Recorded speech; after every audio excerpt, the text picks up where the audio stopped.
ইব্রাহিম আলাইহি আসসালামের সত্যের সংগ্রাম। প্রাচীনকালে যখন পৃথিবী ছিল মানুষের অজ্ঞতা ও কুসংস্কারে ঢাকা, তখন মেসোপটেমিয়ার একটি শহরে, যার নাম ছিল উর, জন্ম নিয়েছিলেন হজরত ইব্রাহিম আলাইহি আসসালাম। এই শহরের মানুষ মূর্তি পূজায় মগ্ন ছিল। তারা পাথর, কাঠ ও ধাতুর তৈরি মূর্তিকে দেবতা মনে করে তাদের পূজা করত। কিন্তু ইব্রাহিম আলাইহি আসসালামের হৃদয় ছিল একটি অদম্য কৌতূহল ও সত্যের সন্ধান। তিনি ছিলেন আল্লাহর প্রেরিত নবী, যিনি মানুষকে অন্ধকার থেকে আলোর পথে ডাকতে এসেছিলেন। এই গল্পে আমরা দেখব কিভাবে ইব্রাহিম আলাইহি আসসালাম তার কওমের মাঝে সত্যের আলো জ্বালিয়েছিলেন এবং কিভাবে তিনি অগ্নি পরীক্ষার মুখোমুখি হয়েছিলেন। অন্ধকারের মাঝে সত্যের সন্ধান। ইব্রাহিম আলাইহি আসসালাম যখন তরুণ ছিলেন, তখন তিনি তার সম্প্রদায়ের মূর্তি পূজার প্রতি প্রশ্ন তুলতে শুরু করলেন। তার পিতা আজার ছিলেন শহরের একজন বিখ্যাত মূর্তি নির্মাতা। তিনি সোনা, রৌপ্য ও পাথর দিয়ে মূর্তি তৈরি করতেন, যা মানুষ পূজা করত। কিন্তু ইব্রাহিম আলাইহি আসসালামের মনে এই মূর্তিগুলোর প্রতি কোনো শ্রদ্ধা জাগত না। তিনি দেখতেন এই মূর্তি না কথা বলতে পারে, না চলতে পারে, না কারো ক্ষতি বা উপকার করতে পারে। তিনি আকাশের দিকে তাকিয়ে ভাবতেন, এই বিশাল সৃষ্টি কে তৈরি করল? এই সূর্য, চাঁদ, তারা, এদের পেছনে কোনো শক্তি আছে? এক রাতে তিনি একটি উজ্জ্বল তারা দেখে ভাবলেন, এটি কি আমার প্রভু? কিন্তু যখন তারাটি অস্ত গেল, তিনি বললেন, যে অস্ত যায় তাকে আমি প্রভু বলতে পারি না। তারপর তিনি চাঁদের দিকে তাকালেন, কিন্তু চাঁদও অস্ত গেল। অবশেষে সূর্যের উদয় দেখে তিনি ভাবলেন, এটি নিশ্চয় আমার প্রভু। কিন্তু সূর্য যখন ডুবে গেল, তখন তিনি বুঝলেন এই সব কিছুর পেছনে একজন স্রষ্টা আছেন, যিনি কখনো অস্ত যান না। তিনি বললেন, আমি আমার মুখ ফিরিয়ে নিলাম তার দিকে, যিনি আকাশ ও পৃথিবীর স্রষ্টা। আমি মুশরিকদের দলভুক্ত নই। সত্যের প্রথম আহ্বান। ইব্রাহিম আলাইহি আসসালাম তার কওমের কাছে গিয়ে বললেন, হে আমার সম্প্রদায়, তোমরা কেন এই পাথরের মূর্তির পূজা করো? এগুলো তোমাদের নিজেদের হাতে তৈরি। একমাত্র আল্লাহই স্রষ্টা, তিনিই তোমাদের রিজিক দেন। তার দিকে ফিরে এসো। তার কথায় শহরের মানুষ হতবাক হয়ে গেল। কেউ কেউ তাকে উপহাস করল, কেউ ক্রুদ্ধ হলো। তার পিতা আজার বললেন, ইব্রাহিম, তুমি আমাদের পূর্বপুরুষের ধর্মের বিরুদ্ধে কথা বলছো? তুমি কি আমাদের দেবতাদের অপমান করতে চাও?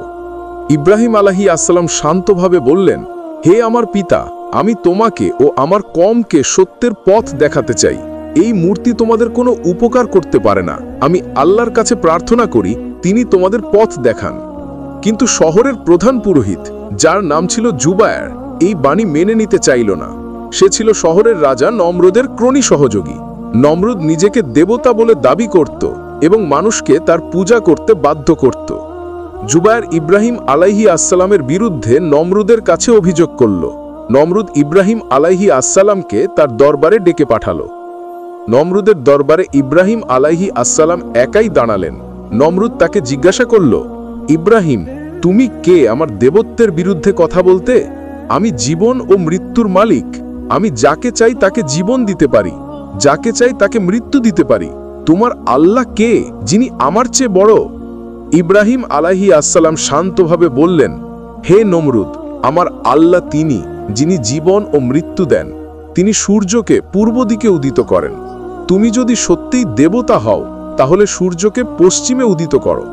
নমরুদ এই কথার কোনো উত্তর দিতে পারল না। তার দরবারের লোকজন নীরব হয়ে গেল। ইব্রাহিম আলাইহি আসসালাম আরও বললেন, আমার আল্লাহ সবকিছুর স্রষ্টা, তিনি তোমার ও আমার মালিক। তার কাছে তওবা করো। নমরুদ ক্রুদ্ধ হয়ে বলল, তুমি আমার ক্ষমতার বিরুদ্ধে গিয়েছ, আমি তোমাকে শাস্তি দেব। তিনি ইব্রাহিম আলাইহি আসসালামকে বন্দী করার নির্দেশ দিলেন এবং শহরের বাইরে একটি বিশাল অগ্নিকুণ্ড তৈরি করতে বললেন। তিনি ঘোষণা করলেন, ইব্রাহিমকে আগুনে পুড়িয়ে যাওয়া হবে, যেন সবাই দেখে আমার শক্তি। অগ্নি পরীক্ষা। শহরের মানুষ ভয় ও কৌতূহল নিয়ে অগ্নিকুণ্ডের চারপাশে জড়ো হলো। ইব্রাহিম আলাইহি আসসালামকে হাত পা বেঁধে একটি মঞ্চের উপর দাঁড় করানো হলো। তিনি শান্তভাবে আল্লাহর কাছে দোয়া করলেন, হে আল্লাহ, তুমি আমার একমাত্র রক্ষক। আমি তোমার উপর ভরসা করি। তার মুখে কোনো ভয় ছিল না, শুধু ছিল আল্লাহর প্রতি অটল বিশ্বাস। নমরুদের আদেশে ইব্রাহিম আলাইহি আসসালামকে আগুনের মাঝে নিক্ষেপ করা হলো। শহরের মানুষ চিৎকার করে উঠল, কিন্তু তখনই একটি অলৌকিক ঘটনা ঘটল। আল্লাহ আগুনকে নির্দেশ দিলেন, হে আগুন, ইব্রাহিমের জন্য শীতল ও নিরাপদ হয়ে যাও। আগুনের শিখা শান্ত হয়ে গেল এবং ইব্রাহিম আলাইহিস আসসালাম অক্ষত অবস্থায় বেরিয়ে এলেন। তিনি যেন একটি ফুলের বাগানে হাঁটছিলেন। শহরের মানুষ অবাক হয়ে গেল। কেউ কেউ বলল এ কি জাদু, কিন্তু অনেকে বুঝল এটি আল্লাহর শক্তি, আলোর বিস্তার।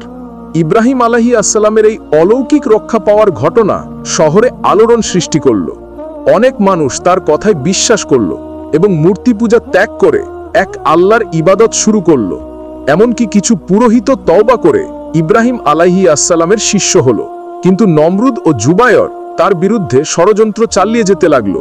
তারা ইব্রাহিম আলাইহিস আসসালামকে শহর থেকে বিতাড়িত করার পরিকল্পনা করল। ইব্রাহিম আলাইহিস আসসালাম বুঝলেন যে তার কওমের কিছু মানুষ এখনো অন্ধকারে ডুবে আছে। তিনি আল্লাহর নির্দেশে শহর ছেড়ে গেলেন।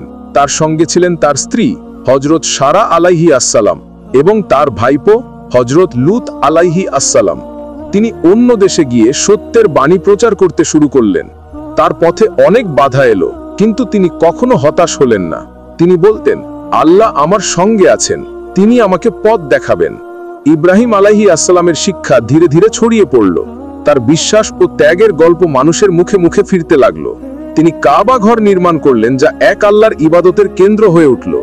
তার জীবনের প্রতিটি ঘটনা, আগুন থেকে রক্ষা পাওয়া, পুত্র ইসমাইল আলাইহিস আসসালামের জন্য ত্যাগ এবং আল্লাহর প্রতি অটল ভক্তি মানুষকে সত্যের পথে ডাকলো।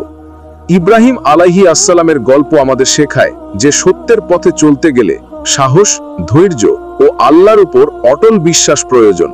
তিনি একা দাঁড়িয়ে একটি পুরো শহরের মূর্তি পূজার বিরুদ্ধে লড়াই করেছিলেন এবং আল্লাহ তাকে অলৌকিকভাবে রক্ষা করেছিলেন। তার জীবন আমাদের জন্য একটি আলোকবর্তিকা, যা আমাদের মনে করিয়ে দেয় যে অন্ধকার যত ঘনই হোক না কেন, আল্লাহর পথে যারা চলে তাদের জন্য আলো সব সময় অপেক্ষা করে। ইব্রাহিম আলাইহিস আসসালামের এই আলোর যাত্রা আমাদের জন্য চিরন্তন অনুপ্রেরণা, যেন আমরা আমাদের জীবনে সত্য ও ন্যায়ের পথে অটল থাকি এবং আমাদের চারপাশে আলো ছড়িয়ে দেই। মরুভূমির ডাক। আল্লাহর নির্দেশে ইব্রাহিম আলাইহিস সালাম তার পরিবারের সঙ্গে একটি শুষ্ক ও জনমানব শূন্য মরুভূমির দিকে যাত্রা করলেন। এই স্থানটি ছিল মক্কা, একটি বালুকাময় উপত্যকা যেখানে না ছিল পানি, না গাছপালা, না কোনো জীবনের চিহ্ন। ইব্রাহিম আলাইহিস সালামের সঙ্গে ছিলেন তার স্ত্রী হযরত হাজেরা আলাইহিস সালাম এবং তাদের নবজাতক পুত্র হযরত ইসমাইল আলাইহিস সালাম। আল্লাহ তাকে নির্দেশ দিয়েছিলেন এই জায়গায় তার পরিবারকে রেখে আসতে। ইব্রাহিম আলাইহিস সালাম যখন হাজেরা আলাইহিস সালাম ও ইসমাইল আলাইহিস সালামকে মক্কার এই শুকনো উপত্যকায় রেখে চলে যাবার জন্য প্রস্তুত হলেন, হাজেরা আলাইহিস সালাম তাকে জিজ্ঞাসা করলেন, হে ইব্রাহিম, তুমি আমাদের এই জনশূন্য মরুভূমিতে রেখে যাচ্ছ।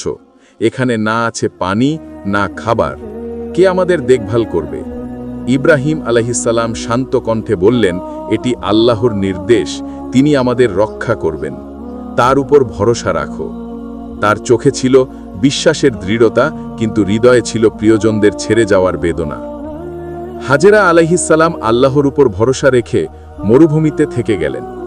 তিনি ইসমাইল আলাইহিস সালামকে বুকে জড়িয়ে ধরে প্রার্থনা করতে লাগলেন। কিন্তু কয়েকদিন পর তাদের পানি ফুরিয়ে গেল। ইসমাইল আলাইহিস সালাম ক্ষুধায় ও তৃষ্ণায় কাঁদতে লাগল। হাজেরা আলাইহিস সালামের হৃদয় ভেঙে গেল। তিনি পানির সন্ধানে সাফা ও মারওয়া নামের দুটি পাহাড়ের মাঝে ছুটতে লাগলেন। 7 বার তিনি এই পথ পাড়ি দিলেন, কিন্তু কোথাও পানি পেলেন না। জমজমের অলৌকিক উৎস। হাজেরা আলাইহিস সালাম যখন হতাশ হয়ে ইসমাইল আলাইহিস সালামের কাছে ফিরে এলেন, তখন তিনি একটি অলৌকিক দৃশ্য দেখলেন। ইসমাইল আলাইহিস সালামের পায়ের কাছে একটি পানির ঝর্ণা ফুটে উঠেছে। এটি ছিল জমজম, আল্লাহর দেওয়া একটি অলৌকিক উপহার। হাজেরা আলাইহিস সালাম পানি সংগ্রহ করলেন এবং আল্লাহর প্রতি কৃতজ্ঞতা প্রকাশ করলেন। এই ঝর্ণার খবর ছড়িয়ে পড়ল এবং আশেপাশের যাযাবর উপজাতিরা মক্কায় এসে বসতি স্থাপন করতে শুরু করল। মক্কা, যেটি একসময় জনশূন্য ছিল, এখন জীবনের কেন্দ্র হয়ে উঠল। ইব্রাহিম আলাইহিস সালাম যখন আল্লাহর নির্দেশে মক্কায় ফিরে এলেন, তখন তিনি দেখলেন তার পরিবার নিরাপদে আছে। তিনি হাজেরা আলাইহিস সালাম ও ইসমাইল আলাইহিস সালামকে বুকে জড়িয়ে ধরে আল্লাহর শুকরিয়া আদায় করলেন। তিনি বুঝলেন এই মরুভূমি আল্লাহর ইবাদতের একটি পবিত্র স্থান হবে। সবচেয়ে বড় ত্যাগ। ইব্রাহিম আলাইহিসসালামের জীবনের সবচেয়ে বড় পরীক্ষা এলো যখন ইসমাইল আলাইহিসসালাম যুবক হলেন। আল্লাহ তাকে স্বপ্নে নির্দেশ দিলেন তার প্রিয় পুত্র ইসমাইল আলাইহিসসালামকে কোরবানি করতে। ইব্রাহিম আলাইহিসসালামের হৃদয় ভেঙে গেল, কিন্তু তিনি আল্লাহর নির্দেশের প্রতি অটল ছিলেন। তিনি ইসমাইল আলাইহিসসালামকে সবকিছু খুলে বললেন। ইসমাইল আলাইহিসসালাম, যিনি তার পিতার মতোই আল্লাহর প্রতি ভক্ত ছিলেন, বললেন, হে আমার পিতা, আল্লাহ যা নির্দেশ দিয়েছেন তা পালন করো, আমি ধৈর্য ধরব ইনশাআল্লাহ। ইব্রাহিম আলাইহিসসালাম ইসমাইল আলাইহিসসালামকে মিনা নামক স্থানে নিয়ে গেলেন। তিনি তার পুত্রকে মাটিতে শুইয়ে ছুরি তুললেন, কিন্তু ঠিক তখনই আল্লাহ তার রহমত প্রকাশ করলেন। তিনি ফেরেশতা জিবরাইল আলাইহিসসালামকে পাঠালেন, যিনি একটি দুম্বা নিয়ে এলেন। আল্লাহ বললেন, হে ইব্রাহিম, তুমি আমার নির্দেশ পালন করেছ, এই দুম্বা কুরবানি করো। ইব্রাহিম আলাইহিসসালাম ও ইসমাইল আলাইহিসসালাম আল্লাহর শুকরিয়া আদায় করলেন। এই ঘটনা মানবজাতির জন্য ত্যাগ ও আনুগত্যের এক চিরন্তন দৃষ্টান্ত হয়ে রইল। কাবার নির্মাণ। আল্লাহ ইব্রাহিম আলাইহিসসালাম ও ইসমাইল আলাইহিসসালামকে নির্দেশ দিলেন মক্কায় একটি ঘর নির্মাণ করতে, যা হবে এক আল্লাহর ইবাদতের কেন্দ্র। তারা মিলে কাবা ঘর নির্মাণ করলেন।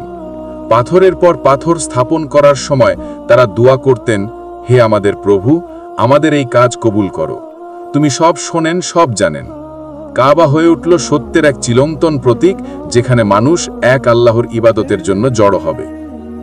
ইব্রাহিম আলাইহিসসালাম মানুষকে কাবায় এসে হজ পালনের জন্য ডাকলেন। তিনি বললেন, হে মানুষ, এই ঘরে এসো, আল্লাহর ইবাদত করো, তিনি তোমাদের ক্ষমা করবেন এবং পথ দেখাবেন।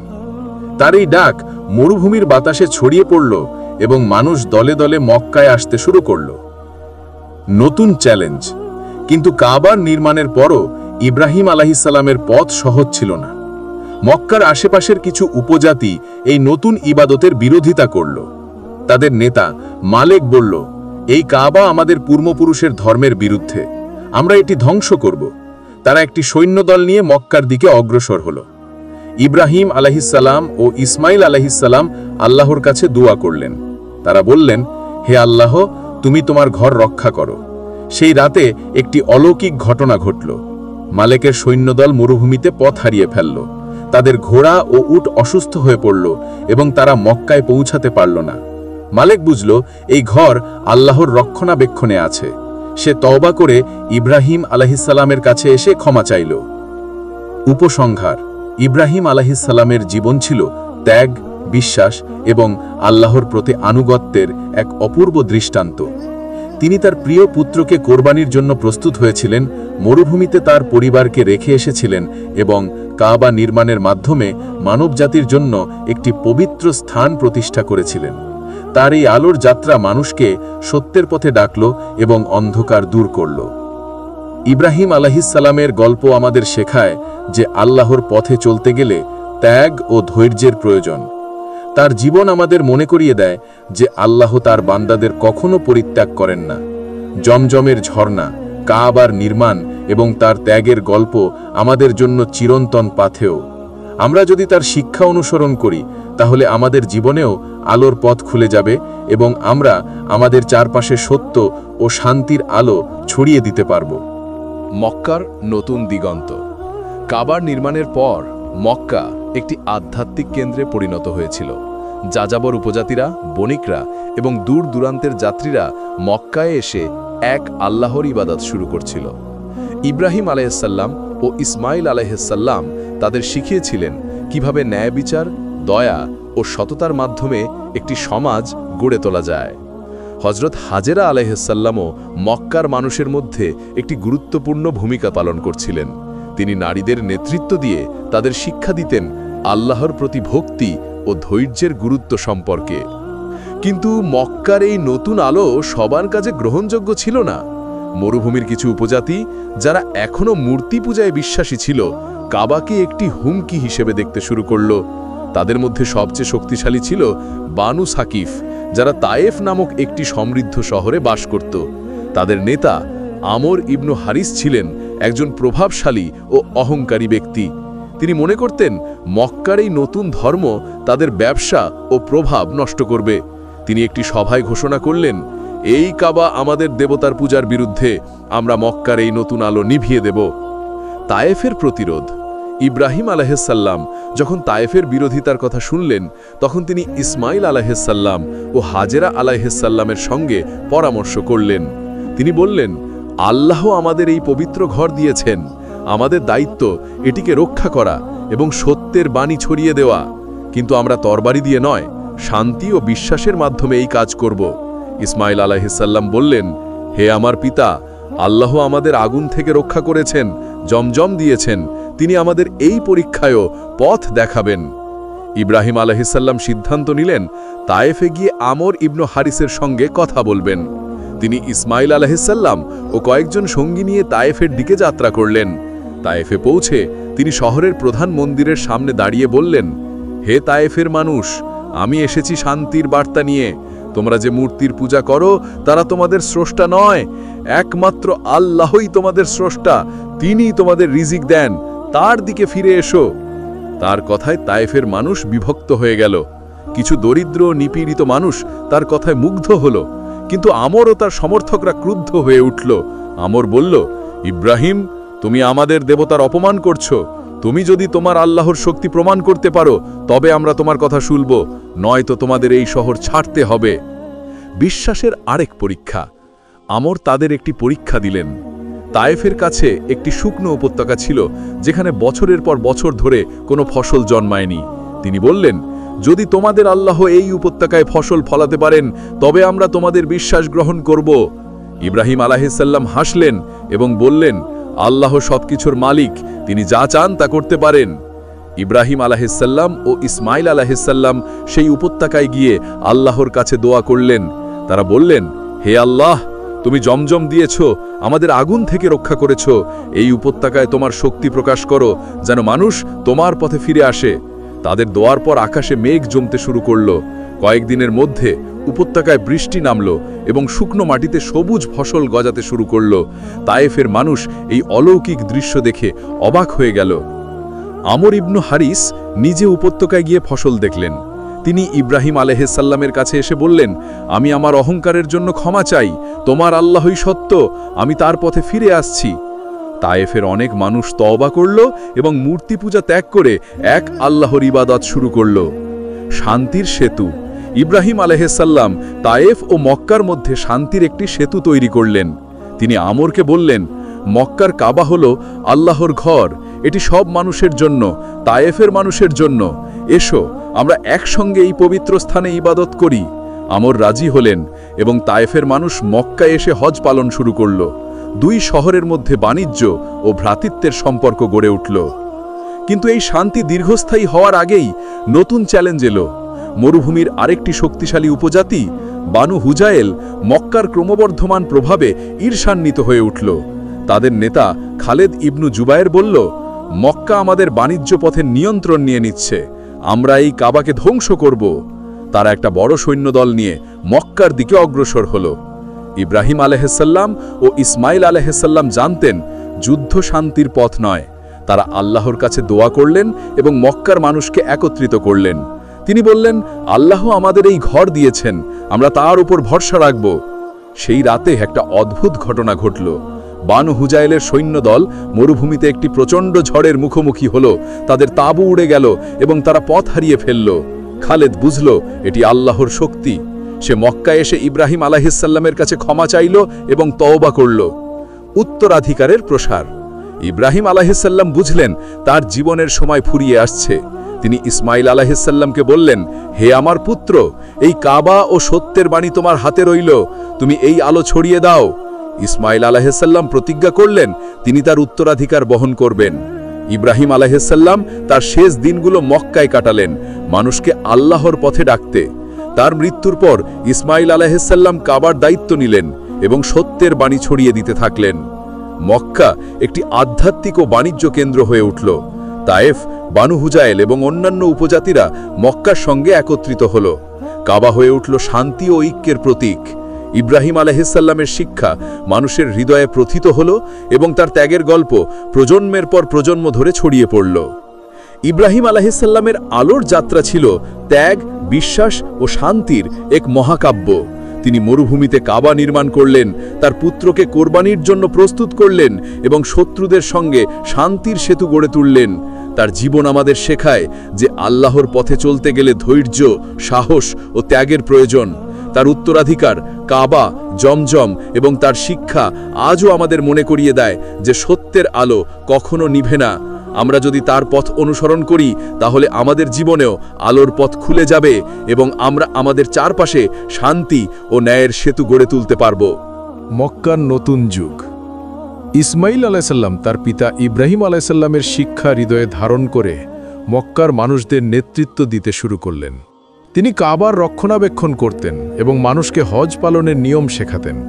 তার মা হজরত হাজেরা আলাইসাল্লাম তার পাশে ছিলেন, মক্কার নারীদের সঙ্গে কাজ করে তাদের ঈমান ও ধৈর্যের শিক্ষা দিতেন। মক্কা এখন শুধু একটি আধ্যাত্মিক কেন্দ্রই নয়, বাণিজ্য ও শান্তির একটি কেন্দ্র হয়ে উঠেছিল। তায়েফ ও বানু হুজাইলের মতো উপজাতিরা মক্কার সঙ্গে মৈত্রীর সম্পর্ক গড়ে তুলেছিল। কিন্তু এই শান্তি দীর্ঘস্থায়ী হওয়ার আগেই নতুন হুমকি এলো।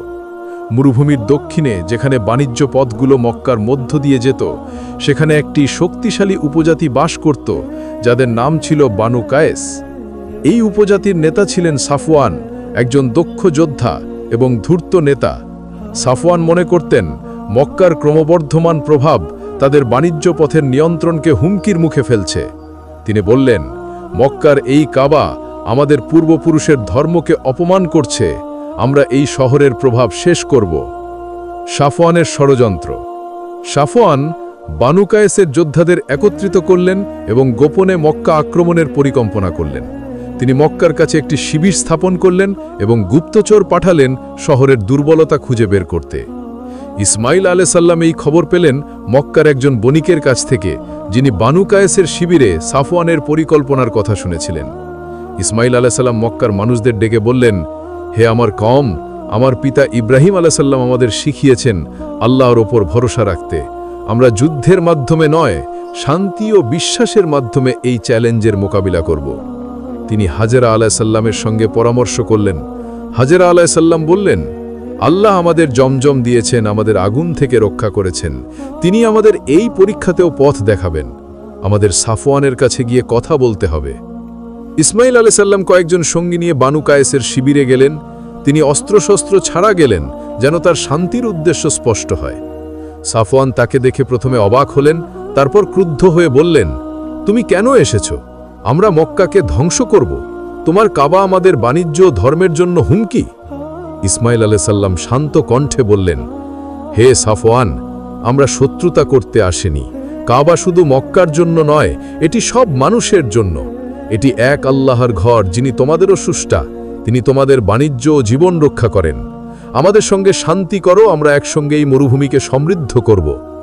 অলৌকিক সাক্ষ্য। সাফওয়ান ইসমাইল আলাইসাল্লামের কথায় প্রভাবিত হলেন না। তিনি বললেন, তোমার কথা শুনতে আমি রাজি, কিন্তু তোমার আল্লাহর শক্তি প্রমাণ করতে হবে।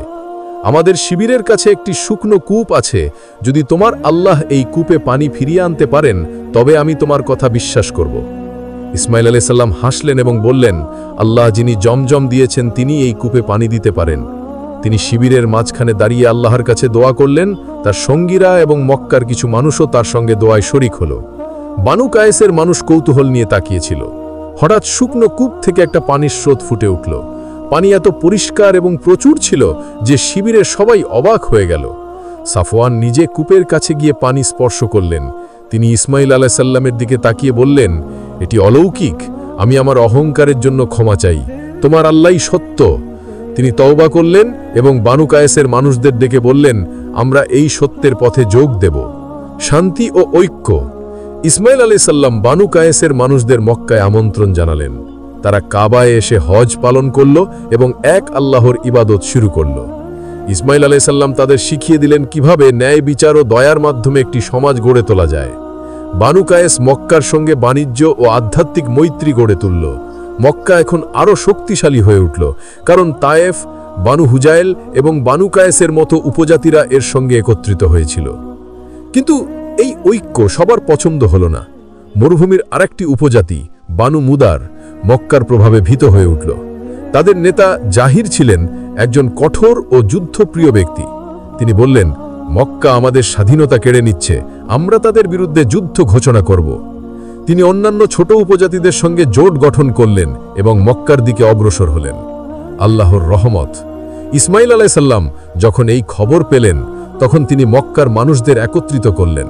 তিনি বললেন, আল্লাহ আমার পিতাকে আগুন থেকে রক্ষা করেছেন, আমার মাকে জমজম দিয়েছেন, তিনিও আমাদের রক্ষা করবেন, আমরা শান্তির পথে থাকব। তিনি কাবার কাছে দাঁড়িয়ে আল্লাহর কাছে দোয়া করলেন। হাজেরা আলাইসাল্লাম এবং মক্কার মানুষ তার সঙ্গে যোগ দিলেন। সেই রাতে একটি অলৌকিক ঘটনা ঘটল। বানু মুদারের সৈন্যদল মরুভূমিতে একটি অদ্ভুত আলো দেখল। আলোটি তাদের চোখ ধাঁধিয়ে দিল এবং তারা পথ হারিয়ে ফেলল। তাদের ঘোড়া ও উট আতঙ্কিত হয়ে ছুটতে লাগল। জাহির বুঝল এটি কোনো সাধারণ ঘটনা নয়। তিনি মক্কায় এসে ইসমাইল আলাইসাল্লামের কাছে ক্ষমা চাইলেন এবং বললেন, তোমার আল্লাহ আমাদের শক্তির চেয়ে বড়, আমরা তার পথে ফিরে আসছি। উত্তরাধিকারের ধারাবাহিকতা। ইসমাইল আলাইসাল্লাম তার পিতার শিক্ষা অক্ষুণ্ণ রাখলেন। তিনি মক্কাকে একটি শান্তিপ্রিয় ও আধ্যাত্মিক কেন্দ্র হিসেবে গড়ে তুললেন। বানু মুদার, বানু কায়েস এবং অন্যান্য উপজাতিরা মক্কার সঙ্গে একত্রিত হল। কাবা হয়ে উঠল সব মানুষের জন্য একটি পবিত্র স্থান, যেখানে ধনী দরিদ্র, শক্তিশালী দুর্বল সবাই এক আল্লাহর সামনে সমান হয়ে দাঁড়াত। মক্কার প্রভাব ও নতুন হুমকি। মক্কার খ্যাতি দূর দূরান্তে ছড়িয়ে পড়ছিল। বাণিজ্য পথের কেন্দ্র হিসেবে এবং আধ্যাত্মিক তীর্থস্থান হিসেবে মক্কা আকর্ষণ করছিল বিভিন্ন উপজাতি ও বণিকদের। কাবায় হজ পালনের জন্য মানুষ দলে দলে আসছিল এবং জমজমের পানি তাদের তৃষ্ণা মেটাচ্ছিল। ইসমাইল আলাইহিসসালাম মক্কার মানুষদের একত্রিত রেখে ন্যায় বিচার ও দয়ার মাধ্যমে শহর পরিচালনা করছিলেন। তিনি তার সন্তানদেরও শিখিয়েছিলেন কিভাবে আল্লাহর পথে অটল থাকতে হয়। কিন্তু মক্কার এই উত্থান সবার কাছে গ্রহণযোগ্য ছিল না। মরুভূমির উত্তরে একটি শক্তিশালী উপজাতি বানু হানিফা মক্কার প্রভাবে ক্রমশ অস্থির হয়ে উঠছিল। তাদের নেতা ছিলেন রাবি ইবনে মুয়াবিয়া, একজন কঠোর ও উচ্চাভিলাষী নেতা। তিনি মনে করতেন মক্কার আধ্যাত্মিক ও বাণিজ্যিক প্রভাব তাদের উপজাতির স্বাধীনতা ও বাণিজ্য পথের নিয়ন্ত্রণকে হুমকির মুখে ফেলছে।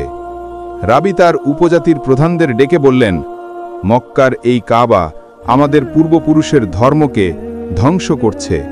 আমরা এই শহরের প্রভাব শেষ করব এবং তাদের বাণিজ্য পথ আমাদের নিয়ন্ত্রণে নেব।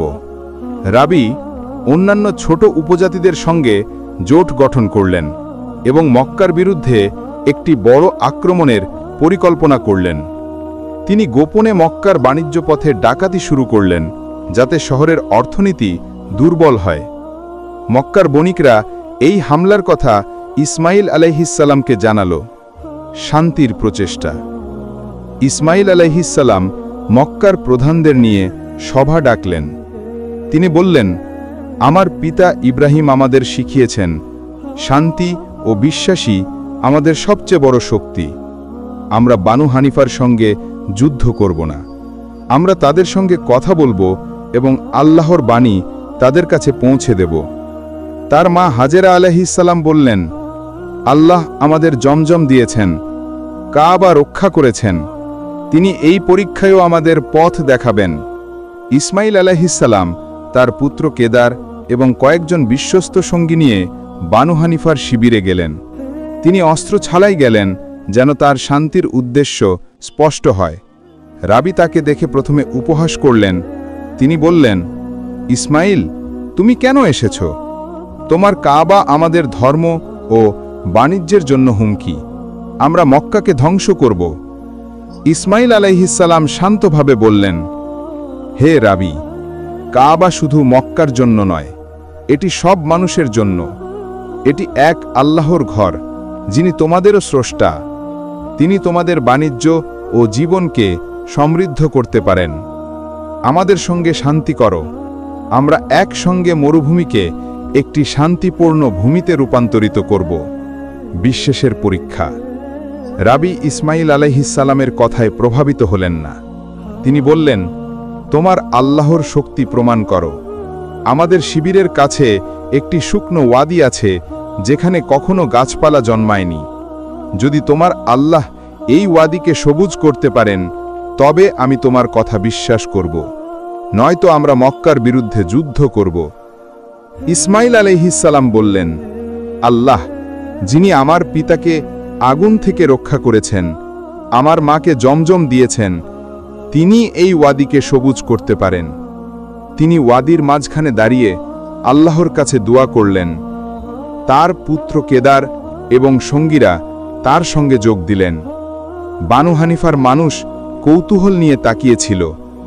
কয়েকদিনের মধ্যে আকাশে মেঘ জমল, বৃষ্টি নামল এবং শুকনো ওয়াদিতে সবুজ ঘাস ও গাছপালা গজাতে শুরু করল। বানু হানিফার মানুষ এই অলৌকিক দৃশ্য দেখে বিস্মিত হল। রাবি নিজে ওয়াদিতে গিয়ে সবুজ গাছপালা দেখলেন। তিনি ইসমাইল আলাইহিসসালামের কাছে এসে বললেন, আমি আমার অহংকারের জন্য ক্ষমা চাই। তোমার আল্লাহই সত্য, আমরা তার পথে ফিরে আসছি। মৈত্রীর নতুন বন্ধন। রাবি তৌবা করলেন এবং বানু হানিফার মানুষ মক্কায় এসে কাবায় হজ পালন করল।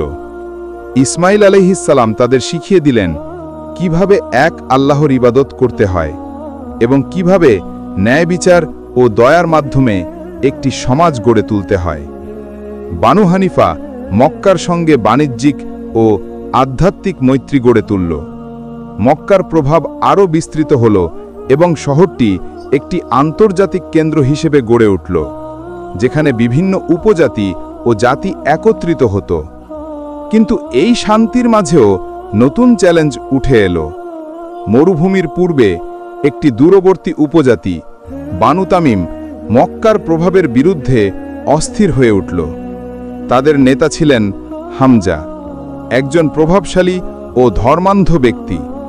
তিনি তাদের পূর্বপুরুষের মূর্তি পূজার ধর্মকে রক্ষা করতে চাইলেন। হামজা বললেন, মক্কার এই নতুন ধর্ম আমাদের পরিচয় ধ্বংস করছে, আমরা তাদের বিরুদ্ধে লড়াই করব। ইসমাইল আলাইহিসসালাম এই খবর পেয়ে মক্কার মানুষদের ডাকলেন।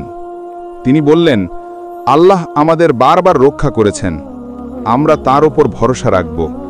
আমরা বানু তামিমের সঙ্গে যুদ্ধ করব না, আমরা তাদের কাছে সত্যের বাণী নিয়ে যাব। তিনি তার পুত্র কেদার এবং কয়েকজন বিশ্বস্ত সঙ্গী নিয়ে বানু তামিমের শিবিরে গেলেন। হামজা প্রথমে তাদের সঙ্গে দেখা করতে অস্বীকার করলেন, কিন্তু ইসমাইল আলাইহিসসালাম তার শিবিরের বাইরে দাঁড়িয়ে বললেন, হে হামজা, আমরা শান্তির বার্তা নিয়ে এসেছি। আমার পিতা ইব্রাহিম কাবা নির্মাণ করেছেন, যা সব মানুষের জন্য। তুমিও এই আলোর পথে যোগ দাও। তিনি জমজমের গল্প, অগ্নি পরীক্ষা এবং বানু হানিফার ওয়াদির অলৌকিক ঘটনা বললেন। হামজার শিবিরের কিছু মানুষ ইসমাইল আলাইহিসসালামের কথায় মুগ্ধ হল।